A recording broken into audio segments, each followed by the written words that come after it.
Welcome back to Thai TV. My name is Marc Petitjean. I'm coming from Switzerland. And today I'm going to show you how to tie a Bibio Marci. In my country, Bibio Marci are coming in March, April maximum. And here, apparently, there is quite a few at the end of the season. This is the fly we are going to tie. Look at this insect. And this is what we are going to tie. It's a very simple way of tying. You know, I use quite a lot of CDC for the body. This is my specialty, and I will show you how to tie this one. Of course, the large majority of the color we are going to use is black. Black for the body, black for the legs, except the wing, which is totally white. Okay, for that pattern I will use a TMC hook. It's a pretty long hook shank. This is 50 to 12 in size 14. Of course, you can find other hooks, especially barbless hooks that we use more and more nowadays. For that, I will switch the color of the thread from the beige to the black one, because everything will be black in that pattern. So let's just load the bobbin, and then you start by tying a little bit of thread all the way down, then take away the excess. Okay, for that pattern I will use the black CDC. This is the number 20. I will use two for the body, you know, two of those. But instead of picking up the fibers, I will use the full feather.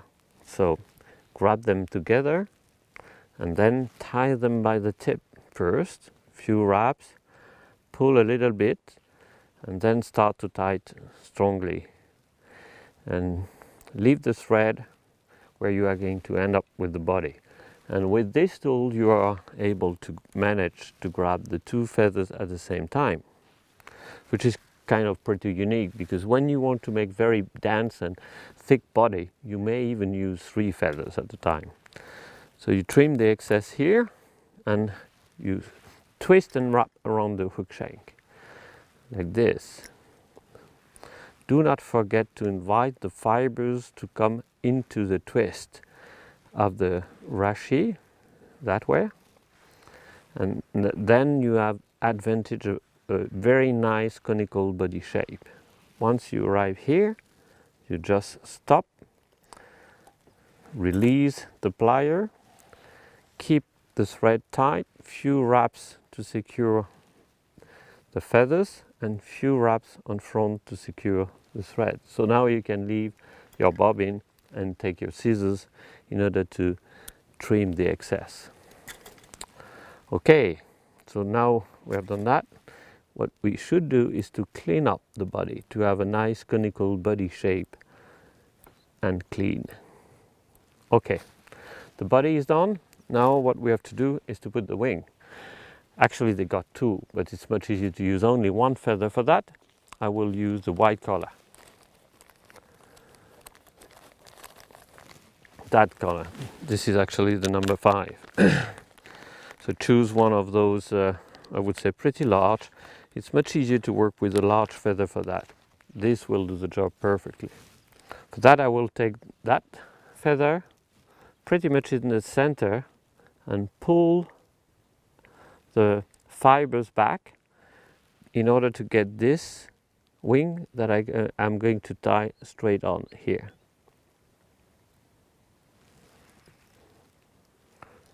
A few wraps to secure, and then I can pull a little bit in order to open the wing that way.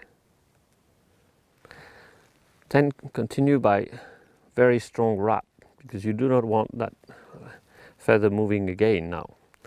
So you trim the excess on the front like this,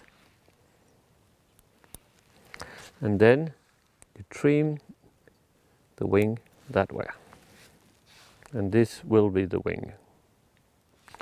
Okay, now you probably noticed that they have a quite big thorax and head. This is something which is black on top. For that I will use a little bit of floss. This is the floss that I use for doing the back of the nymph. It's a very elastic floss. So you take 5 times here, and then you are going to tie it in the middle that way. A little bit on the left, the other section a little bit on the right. And as you can see here, we start to have like quite a thick and strong thorax, which is exactly the shape of the insect. So now what we are going to do is simple, just a few fibers to illustrate the legs. You remember the legs are pretty short and standing on each side. So for that, once again, the black color. So one like this and one like this. Good. The technique is pretty simple. Put the barb 90 degrees from the stem. Repeat the same procedure on the second feather, like this. And put the 2 feathers together in kind of same natural bend of the feather. Now we are going to choose one of the table clip. I think this one can do the job. Now it's a little bit too short, so do not hesitate to switch to the smallest or the second small table clip, depending on the length of the feathers. So once we have this, get rid of both extremities and then transfer everything on the regular clip. And as you see now, you've got the stem very well lined up, which means that it will be very easy to trim the stem off that way. And as you see here, the waist is nearly nothing. Okay, so this will be the legs and the thorax as well. The technique I use for incorporating this is to split the thread. So you could do eventually a dubbing loop, but I find it is much quicker to just flat the thread and split the thread. So now this is my dubbing loop, so to say. So you incorporate the alkyl substitute that way first. The first thing you have to remember, spin a little bit in the fingers first, and then take nearly 10 centimeters out of the bobbin and spin the bobbin. Once you record enough, twist forward them to the brush area here, and everything is done. If you over twist, you will break the thread. If you do not twist enough, you might be losing some fibers. So this is something like in between. So now, what do we do with that? Very simple. You wrap that from the back to the front, once again on the back, once again on the front. So you increase the diameter at the thorax area. And then, when you reach the end, if it is the first time you do this pattern, I will definitely invite you to use the whip finish and make just a whip finish knot to secure this section first. So here we are almost done. The only thing we have to do now is to use this to make the thorax and the effect of the head of the insect.